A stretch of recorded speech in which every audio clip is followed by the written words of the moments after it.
What's up, YouTube? So basically, I just want to do a quick round about my build. The one I've been using to beat the raids in the past couple of days is the release of Title of Day 3.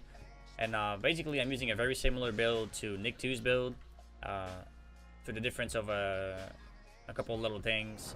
And I'm basically to be like talking about those little things real quick. So this is the kind of DPS I can hit with mine, with my build. And I've been able to complete the raid in 1 hour and 11 minutes so far, which is my best run. And I only did the raid 4 times, so this is basically just all the info I wanted to put out like up front. This DPS over here is after killing about 10 targets, where half of them were close and half of them were far. Like this is like your average DPS you'll get in a real situation. You know what I mean? If I fight only close targets, if I'm lucky enough and get like 5 targets, like either one of the first one or the second one, if I only get those 2 like 5 or 6 times in a row, I can push 1.8 mil to 2 mil. On a good day I can push higher. This is of course when I proc all my cooldowns, right? If I only get like the far targets, so the third one and the fourth one, I can usually push around 1.1 mil to 1.3 mil. So this is really like the average DPS for between long range and medium range. I can hit this this kind of DPS over here. So yeah, of course I'm going to be using the P416, and this would be my weapon of choice as well if I had the 20 round mag. Even if I don't know if I would switch for the AK or the FAL if I had the 20 round mag for them. But I would just use the P416, and yeah. So on my build, I'm sitting on around 24.2k base damage on the P416. Unfortunately, I do not have Optimus and Allegro. For me, I always look at the highest base damage possible on a gun. And this is the highest damage roll on a gun I've ever got. And after multiple tests, I came out to the conclusion that base damage matters more over Allegro. So that's what I've been doing. Yeah, so I got Optimus, Allegro, Optimus optimized, sorry. And you could also use like measured, I think, but I've been liking Optimus and I've just been sticking to it. I use Nemesis on my secondary. I would use Nemesis for the raid for the most part until you get to the last part. I think the Merciless would be amazing, but unfortunately after 600 hours of gameplay, I don't have a Merciless yet.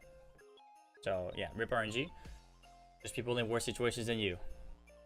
Alright, so yeah, I just use Nemesis for now. For the last boss, I play a lot on the generator, and from the generator, like it's pretty far to shoot an AR unless they rush me. So I just use a Nemesis, and I can 2-tap enemies in the head with a Nemesis on a full charge. Well, not a full charge, but whenever I just like get the circle like this, I can usually 2-tap the elites in the raid. Yeah, so I'm doing a 5 for 5 reds, 8 blues, and 7 yellows. So that's for Optimus, Unstoppable, and On the Ropes, respectively. We're sitting on 264k armor. I'd say you'd be pretty comfortable around 250k or more. 60k health. I'd say 50k plus would be pretty good too. And then 15,000, like almost 1600 skill power. And if I go in my stats, it's a little different. I'm getting almost 2k post skill power, and then I get chem launcher skill power a pretty good amount too. So in my case, I'm pretty good at not stacking my heals, so I always only have 1 heal active at once. They don't stack anymore anyways, so you can only have 1 heal active at once. And I don't have to reposition too much and have to pop more heals before I have to, and I've never had a single issue with the cooldown. So what I do on my chem launcher is I use 2 30% heals. If I could get better mods, I would use 35s or like 37% on both of the slots, but I don't have any better. So plus 60% heal has been doing me a lot of love. When it comes to my other skill, depending on what situation I am in the raid, I use either Jammer Pulse to proc on the ropes or to disable all the machinery, including the dogos, right? So if I gotta take down some dogos, like I use the pulse for that. I try and be careful and manage my cooldowns as well. But our cooldown's pretty good. We're running a pulse on a 72.8 second cooldown because we got a good amount of skill power on the pulse. We got 39.38% cooldown reduction here on the pulse, and it's honestly, it feels really good for the last boss. I have another mod here. It's on my second character, the character which I did the raid first. I forgot to transfer a mod over, It's a 31% radius, and I just use radius with cooldown reduction on my gem repulse. The other skill I do use sometimes is the hive. I forgot what it's called. It's called the restorer hive. The restorer hive, I would probably go for a heal amount and cooldown reduction as well to get it as fast as possible. And this is mostly for the last boss. Whenever you have to do damage phase, you just drop one on the ground, and it's pretty good. Otherwise, if it's not my job to get some heals out, because I got a pretty good hybrid build with some good skill power, I would just use Jam Repulse and use it to kill the drones whenever we do the damage phase as well. When it comes to gear, we have a mask over here, which could be better. This is the best one I got so far. And I basically it's a Gila Gear mask. I use one red, one blue, and yeah, we go for scale power. What's up, Brandon? So we sorry about that. Someone came in Discord and I forgot I was not in a locked room. My bad. Yeah, so we go for hardening over here 100%. But then to get enough skill power for my skill mods, I decided to go for a high skill power here on the protocol instead of going for a headshot damage. For the backpack, I'm using a rainbow, so one of each. And then I don't know if armor or health will be better. I feel like having a good balance is pretty good, honestly, for the raid. But I did reroll a 10.5% weapon damage on there, and you could do hardening instead of harden. But I'll be honest, the harden feels kind of good. With a lot of this is giving me like over 20,000 armor, like probably like 25k almost, and it feels pretty good just to be a little bit more tanky in the fights. And then we're using on the ropes as well there. Then we got two mods on here. One of the defensive systems, and we have a 5% AR generic in there. And then the other one's a utility protocol, but this one we're using headshot damage instead of using more skill power because we don't need more skill power for now. When it comes to gloves, we have health on a Gila Gear again. We got a health, and we have assault rifle damage, and we use hardening as well over here. Yeah, you could do precise, I think, which would help a lot for the mob clear, but I'm not 100% on what is better on the final boss. And I think this overall is better just because my DTE is not close to 100. I think I'm sitting on 76 or 86%. We'll be confirming that later. And I use, once again, a utility protocol mod here to get more skill power, just to feel more comfortable on my mods. When it comes to holster, at first I was running hardening, but patience in the end is giving me a lot of love, to be honest, and it's really nice.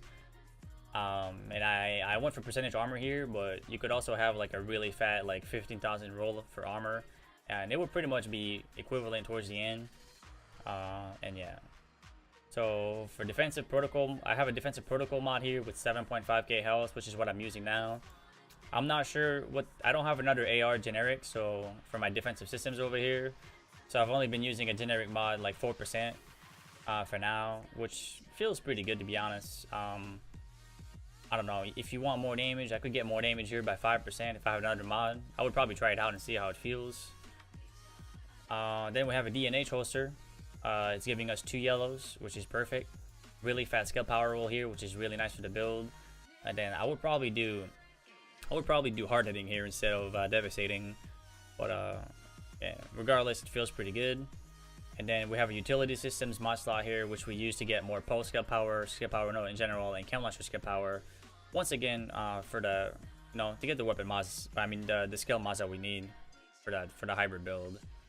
And then the last part would be the Fenris chest piece. So we get the AR damage over here. We have another rainbow with weapon damage, and we have unstoppable force over here and hard hitting. And then this is where we get our last firearms, like our last red.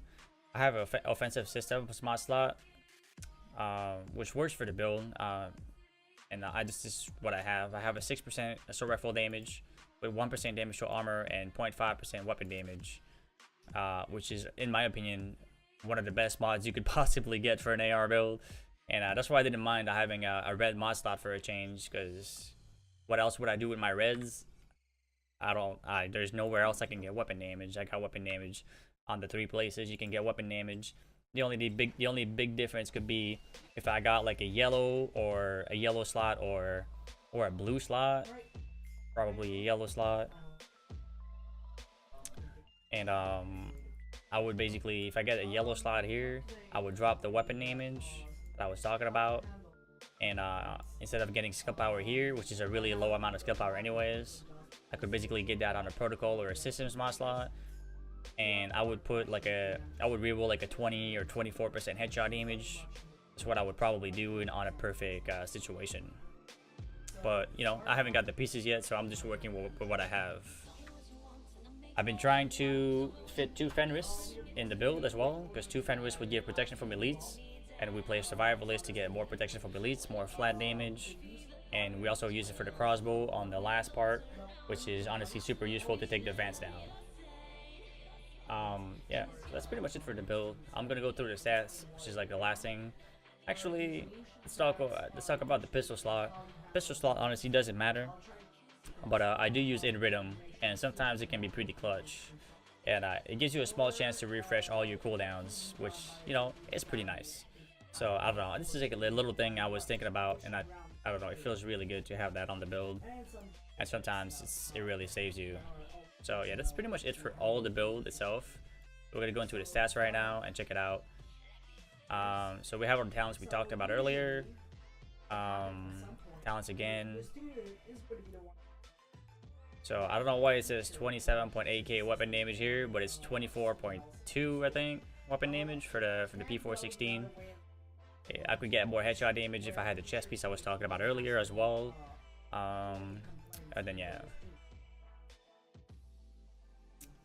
So we get 15% weapon handling from the gun, 24% all weapon damage bonus, 46% AR damage. So that's 60%, right? 60-70%. That's pretty good. And then when we're on the ropes and unstoppable force, well, we go over 100 pretty easily. So yeah, damage to elites is 76%. It's pretty much like the one stat I wanted to confirm is that over here.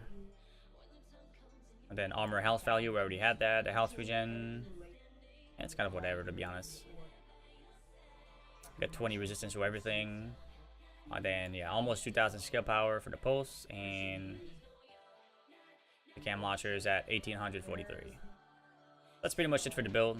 Like I said, pretty similar to the Nick 2 build, but people have been asking what I was rocking, and instead of going through my inventory every time, you guys will be able to, you know, watch the video, and hopefully it was useful to you guys. And if you like the video, well, you know, just give a subscribe to the channel. It's pretty scuffed right now, but it's getting there eventually, all right? And you can also check me out on Twitch whenever I stream. And yeah, appreciate you guys stopping by the video. Peace out.